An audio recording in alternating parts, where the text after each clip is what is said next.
Mustahil untuk menjadi juru damai kalau memang kita memang bukan orang yang damai.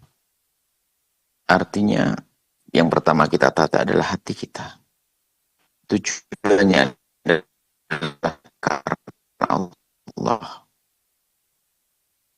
Ini damai yang sesungguhnya.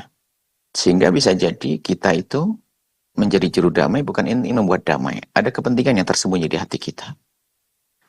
Bisa tanpa disadari kita memihak salah satunya, sehingga menjadi tidak adil di masyarakat atau di hadapan orang yang lagi berselisih. Nah, tentunya Anda betul-betul sudah damai dengan mereka sebelum Anda mendamaikan mereka. Jika ada yang zalim di antara mereka, bagaimana Anda berbuat apa yang harus Anda lakukan pada tetangga yang zalim? Kemudian ada tetangga yang dizalimi, lalu bagaimana Anda? Apa yang harus Anda lakukan terhadap orang yang dizalimi? Ini harus Anda memosisikan diri seperti itu dulu.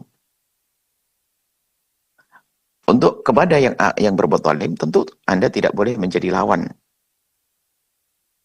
pribadi dia, akan tapi melawan kezalimannya, iya, akan tapi dengan cara yang indah. Melawan kezaliman kan menghentikannya. Menghentikannya. Kalau memang terjadi kezaliman di antara tetangga itu. Nah, ini. Nah, Anda mungkin ini harus Anda buat pendekatan dong.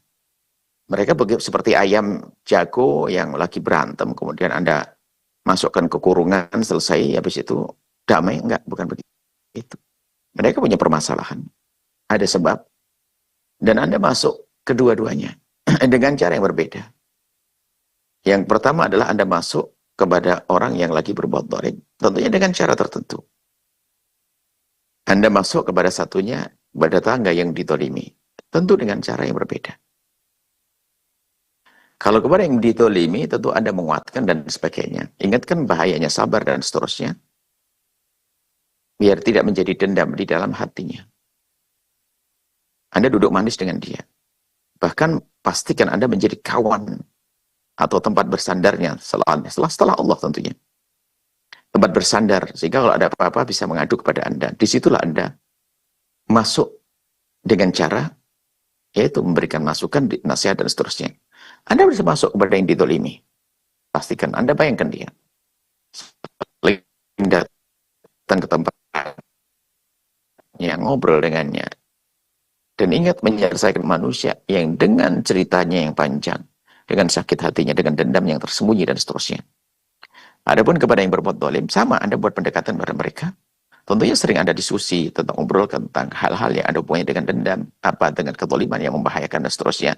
Dengan cara yang halus sekali. Sehingga dia tidak terasa ternyata sudah Anda nasihati. Nah, seperti itu. Jadi juru damai itu adalah dengan kecerdasan, bermacam-macam. Bahkan nanti kan sampai derajat jenis yang kan banyak. Sampai kalau ada orang mendamaikan dua tetangga, dua orang yang lagi berselisih, sampai habis uang untuk mendamaikan, ini sebuah kemuliaan. Bahkan setelah itu boleh menjadi orang yang boleh menerima zakat. Menjadi fakir gara-gara untuk mendamaikan. Kemudian lihat, orang yang mendamaikan adalah mulia di hadapan Allah Subhanahu wa taala. Rasulullah cari juru damai. Sehingga disinilah kesadaran kita akan agungnya jadi juru damai menjadi kita semangat. Terus bersemangat untuk menjadi juru damai. Dan indah. Dan yang menjadi masalah juru damai ini adalah dia tidak kuat. Gambarannya begini loh ya. Anda itu menjadi jembatan di antara dua orang. Kami sedikit panjang lebarkan karena juru damai di sini bukan hanya antara orang dengan orang, bahkan kelompok dengan kelompok bisa jadi. Jadi memang resiko juru damai Anda itu seolah-olah berada di dua orang. Anda jembatannya. Sangat mungkin Anda ini, nah ini bagaimana Anda menghilangkan pandangan yang salah dari dua orang yang berselisih ini. Sebab bagi si A, Anda itu bersama si B. Bagi si B, Anda bersama si A. Karena apa? Memang Anda jadi jembatan. Anda jadi jembatan. Sehingga bisa jadi, kalau Anda tidak pandai dan tidak bijak, betul. Si A yang berselisih dengan si B, lalu Anda menjadi jembatannya, dia menganggap Anda bersama si Bagi si A, Anda dengan si B. Sehingga karena Anda sudah dengan si B, dia sudah menutup hatinya untuk mendengar omongan Anda. Bagi si B, Anda adalah dengan si A. Karena memang Anda tidak kumpul dengan si B, karena Anda jembatan. Kurang lebih seperti itu juru damai. Nah, juru damai yang hebat adalah Anda akan merasa jika A memandang Anda itu dianggap jembatannya si A, miliknya si A. Si B menganggap Anda miliknya si B. Maka disinilah perlu kepiawaian Anda. Komunikasi Anda, kunjungan, minum teh bersama dengan dua belah pihak. Tanpa harus bersama-sama dulu. Ini adalah cara mendamaikan. Dua kelompok pun juga demikian. Nah, resiko di saat Anda masih dalam resiko, oleh si A Anda dianggap sebagai bersama B, oleh si B Anda tidak boleh emosi juga.